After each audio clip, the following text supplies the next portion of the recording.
जे तुझ्याकडून तीन जे बिघडून खून झाले, पाप वाढली आहे, एक स्त्री हत्या झाली आहे, 2 पुरुषांची हत्या झाली, या सर्वातून तुझा काय होईल? सुटकारा होईल, तो पापनिष्कृती होशील. म्हणून त्याने पुत्रकामेष्टी यज्ञ करायचं ठरविलं.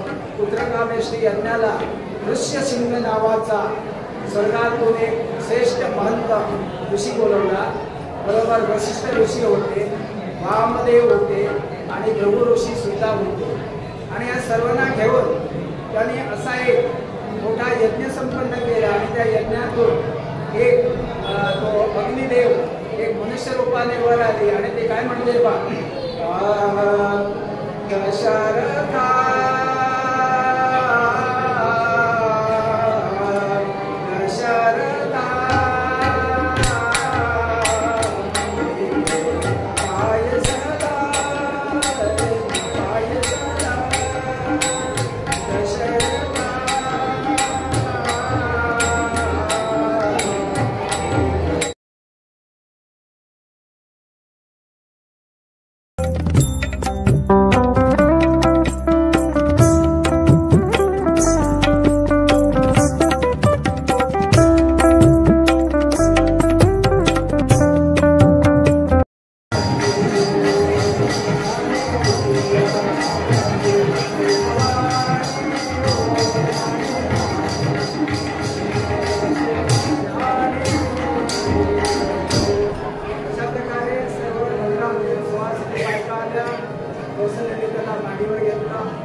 अशा प्रकारचं तिला स्थान घातलं आणि तिला वस्त्र अलंकार दागिने राजस्व आनंदाने संपूर्ण पूर्ण केलं. आणि मग त्याला हे पूर्ण अंघोळ झाल्यानंतर वस्त्रालंकाराने सुशोभित केलं आणि पाण्याचं ठेवलं.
त्वमेव सर्वं मम देवते कायेन वाचा मनोनियाज्ञं सकलपदस्मै नारायणाय समर्पयामि केशव राम नारायण सदामोदर वासुदेवं वेदं माधवं गोपिकावतं जानकी नायकं रामचन्द्रं हरे राम राम राम हरे हरे कृष्ण कृष्ण कृष्ण हरे हरे।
नमस्कार, कोकण विजन न्यूजमध्ये आपलं सहर्ष स्वागत। आज आपण आरोस येथे आहोत। श्रीदेव गिरोबा माऊली रवळनाथ प्रसन्न हे इथे देवालय आहे आणि इथे रामनवमीचा सगळ्यात मोठा कार्यक्रम साजरा होतो। त्यानिमित्तानं आज आपण इथे उपस्थित आहोत। आज आपण देवस्थान कमिटी आणि इथे जे सरपंच आहेत त्यांच्यासोबत आज या कार्यक्रमाविषयी बोलणार आहोत।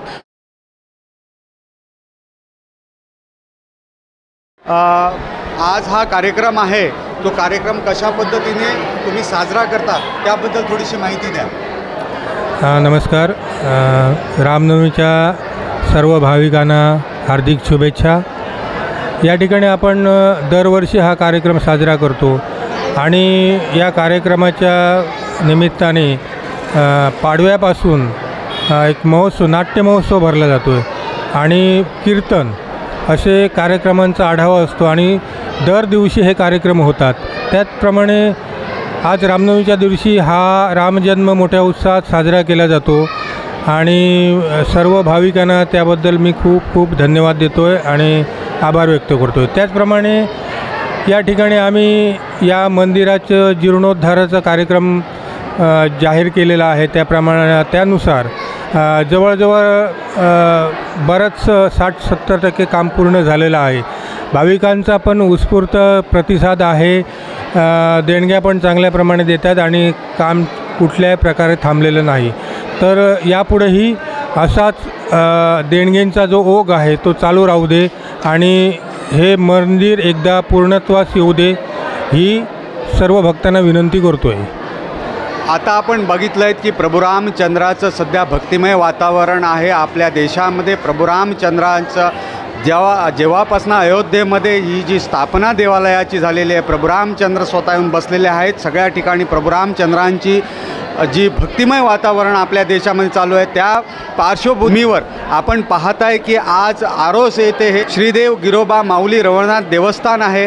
त्या देवस्थानाचं मोठं इथे जीर्णोद्धाराचं काम चालू झालेलं आहे. 70% काम पूर्ण झालेलं आहे, पूर्णत्वास आलेलं आहे. सरपंचाचं असं म्हणणं आहे की बऱ्यापैकी लोकांची मदत आहे, बऱ्यापैकी लोक मदत करत आहेत. आपल्यालाही एक आमच्या कोकण विजन न्यूज चॅनलच्या माध्यमातून विनंती करतो आहे की आपणही ह्या देवालयाला जास्तीत जास्त हातभार लावून मदत करा आणि हे देवालय लवकरात लवकर पूर्णत्वास होऊ दे. यश माधव, कोकण विजन न्यूज, आरोस.